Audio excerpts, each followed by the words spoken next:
bi Khalifa génnee ñu ne vous êtes mort mais bi ñuy dekkiwaat di ñëwaat ak Yewwi on était le moteur qualitatif de Yewwi tey même ce régime là jël nguur gi tout le monde sait que taxaw Sénégal bu nekkoon ce régime day am un apport qualitatif certain. Tout à fait. Parce que boo ko xoolee ci groupe parlementaire ba léegi tout le monde comprend maintenant que la vraie qualité de Yewwi ne venait pas de ces gens là. Quand même. Tu vois je dire donc tey chaque fois on nous prévient man li ma gëm mooy que Khalifa Sall moo war transparence li mu bëgg. Khalifa Sall loolu muy def boobu ba léegi li ma ko waxoon bi Batt génnee def conférence de presse ma ne ko da ngay génn nga wax. Non Batt ma ne ko da ngay génn parce que da nga ko ameel Sénégalais yi. Oui. ma ne ko kii nga jàkkaarloo bu Ousmane Sonko dafa créer benn lien direct ak Ousmane Sonko yi Ousmane Sonko bu dara xewee kenn doyu ko ci. moom mooy taal ay caméra am. taal page Facebook am ne mbokk yi lemal sëgg tourné. wax li muy wax. jeex na parce qu'il a créé un lien direct avec les Sénégalais Ousmane Sonko doon na fi live ay 90 000 100 000 personnes en direct. dafa mel ni Ousmane Sonko taxaw digg sat Amitié wala sat Ablaye Wade di wax sat bi fees del di ko déglu. bien sûr ak ñi koy da nga doon romb si mbedd dañuy teg télé di ko seetaan. mais ce lien là yow da nga ko amel Sénégalais yi. oui.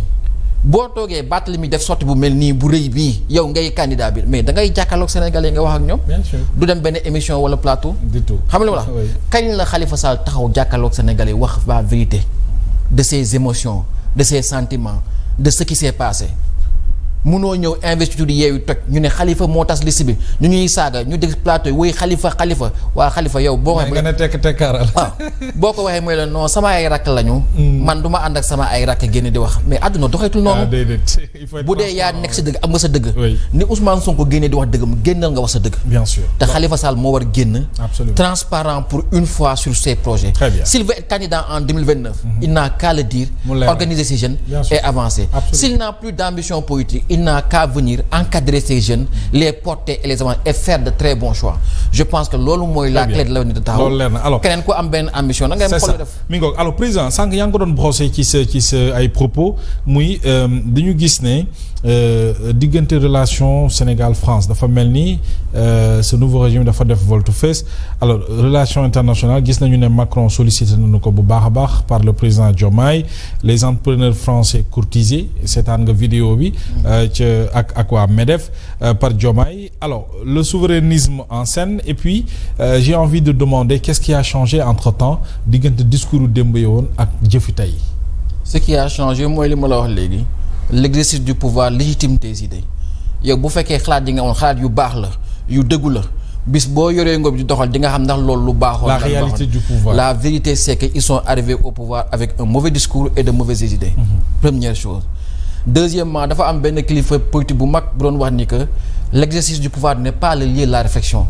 C'est-à-dire yow mënoo du si nguur ngay xalaatee la ngay def da nga war a préparer wu avant. da nga war a toog toute ta vie moo tax man gëwuma ñuy wax ni que la politique n'est pas un métier. am na kuy wax ni la politique n'est pas un métier mais pour faire de la politique à un certain niveau mieux vaut avoir du métier. C'est-à-dire mieux vaut avoir de l'expérience professionnelle.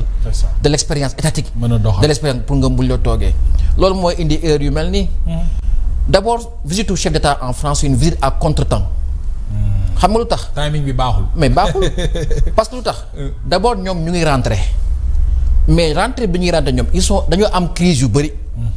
moo tax tey l'actualité en France mooy est-ce que dañuy def dissolution wala dañuy def motion de censure. Et doguma la parlant du timing le président Macron n'avait même pas le temps de bien recevoir notre président. tapis rouge bi sax laalaguñ ko. da ko recevoir aussitôt mu voyager. Justement parce que là le problème mu Macron actuel lu tax Macron accepté la xajal la sa agenda am noonu. parce que yow ndam nga da nga ko may ndam bu mu am woon temps yëpp. Macron ak pays européens Trump da leen réduire à leur plus simple expression.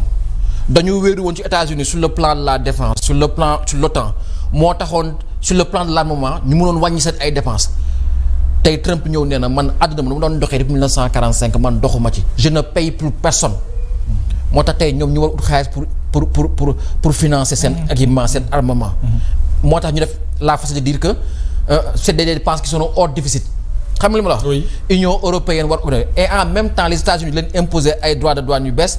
téye seen koom-koom avec les GAFAM téye seen koom-koom avec les dépenses bancaires tey aujourd'hui c'est une Europe qui doit se inventer dans une France qui est surendettée. loolu moo tax premier ministre taxaw ne je vais engager la responsabilité du gouvernement. mais contexte boobu kooku amul benn ndam il a une crise politique il a une crise économique il a une crise géopolitique yow boo ñëwee seet si ko am na lay gis. danaa man je vais faire la leçon à ces petits là qui disaient qu'ils peuvent vivre sans la France. qui ont dit France dégage. qui ont viré notre armée. qui ont attaqué nos entreprises. tey yow boo fa demee instant bi na nga ko may ndam pour mu mënta gis nga regardez-moi ces gens là qui disent qu'ils n'ont pas besoin de nous. finalement ils nous courent après. ah oui.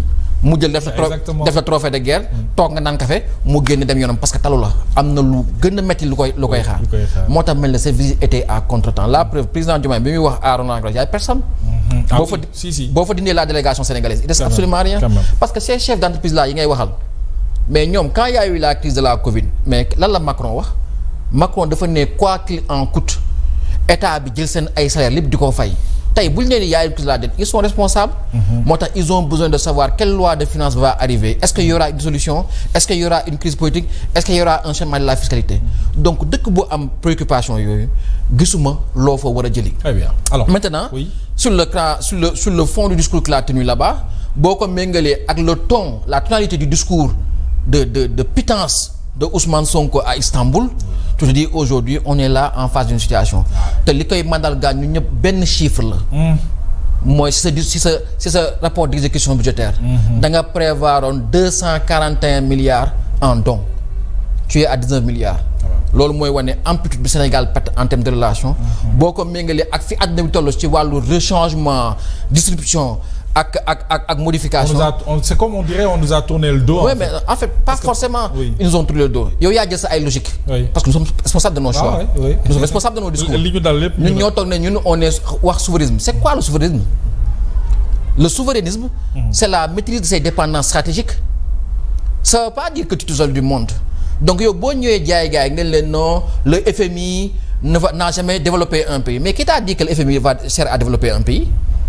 donc toi tu es responsable de tes propres dañuy wax ni nul ne peut se prévaloir de ses propres turpitudes ñun situation bi ñu bopp ñoo si dugal suñu bopp il va falloir l'assumer et le gérer mais ça nous montre que il y a eu des erreurs de discours il y a eu des erreurs de posture il y a eu des erreurs de choix et qui fait que aujourd'hui on a l'impression que ce pays est freiné ou en tout cas est en train de prendre du retard. Et justement, le passage du Fonds monétaire international au Sénégal, on ne parle plus ni de dette cachée, ni de comptes falsifiés, mais de problèmes systémiques identifiés. Alors, même si la mission a félicité le Sénégal pour les efforts fournis, le passage du FMI, ban lecture lañ ci mën a am. Mais FMI def na li mu def FMI du am benn émotion. ci communiqué conjoint bi on a vu que le Sénégal mi ngi doon encore une fois renouveler sa demande pour que FMI jàppale ko ci situation bi mu nekk même bu dee FMI daf ko ne. FMI bu lay jàppale FMI benn signal lay envoyé mooy bu lever suspension bu mu def si sa coopération ak yow rek. c'est un signal qui envoie au marché. loolu moo lay wane yow yaa comprendre woon dara. bi nga taxawee nga ni FMI nekkul pour développer dëkk.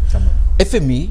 régulateur la dafay nekk ci àdduna bi yow miy jëflanteel sa ay nawle réew wala ay partenaires wala ay investisseurs FMI daf leen di wax réew mi dëkk bi Sénégal bi nii la mel. c'est ça donc FMI garantie la si yow. Oui. donc yow nekk fi pour développer la wala dara. mais yow FMI boo ñëwee ne ko sama dëkk waaw dañu trafiquer la dette dañu trafiquer les chiffres dañu xool mais FMI lan lay xalaat ci loolu le FMI n'a pas d'émotion wala nan la du toog ne mais bon kon nii la mel non yow nekku si. Toi tu cherches un coupable le FMI te dit que moi ton coupable je m'en fous moi xam la moo intéressé mooy que tu situes les responsabilités moo tax il te parle de dérèglement systémique parce que li nga ma wax mënul nekk bu fi BCEAO nekkee BCEAO mënul bañ a relever les transactions bancaires yi fi am mënul nekk si tu as une Cour des comptes mënul nekk si tu as telle organisation mais comme nee nga yow ni la demee et que on a pris un cabinet privé nee na actuellement ça def fi la toll à partir de maintenant qu'est-ce que tu vas faire? Et c'est exactement ce que le FMI est venu nous dire. Oui. Maintenant FMI daf ciy profiter pour am li mu la doon wax. FMI daf la yàgg topp ne la attention sa koom-koom FMI xam na li xew Sénégal attention te sa recettes yi recette Sénégal day yokk à 5% 10% alors que suñuy dépense mu ngi exploser. suñu ay besoins mu ngi exploser parce que population bi moom muy yokk daf lay indi lu ñuy wax effet ciseau day toll foo xamante ne lépp loo def ci croissance sa démographie daf koy aspirer. moo tax ñu tegaloon ko ne ko on va faire une SRT une stratégie d'amélioration de recettes à moyen terme pour yokk la pression fiscale à 20%. À côté on a un programme de mobilisation des douanes pour faire plus de recettes. Oui. FMI ne la attention sa subvention yi ngay def jëm ko wàññi. Pourquoi? Parce que da ngay xool tey si rapport d'exécution budgétaire bi. Subvention énergie on est à combien? Ah oui. On est à 370 milliards. Quand même. FMI ne la attention yow sax ay besoin mooy il faut nga investir pour préparer avenir parce que sa population mu ngi yokk. mais plan de redressement on l'a annoncé.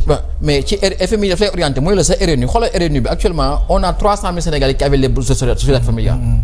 mais si RNU bi on a 985 000 Sénégalais qui sont sur RNU bi. on monte à soo jëlee 1 million de Sénégalais Mohamed. nga jox leen 200 000 francs par an.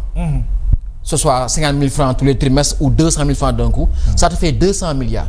1 million de Sénégalais nga jox leen 200 000 francs ça te fait 200 milliards. toi au mois de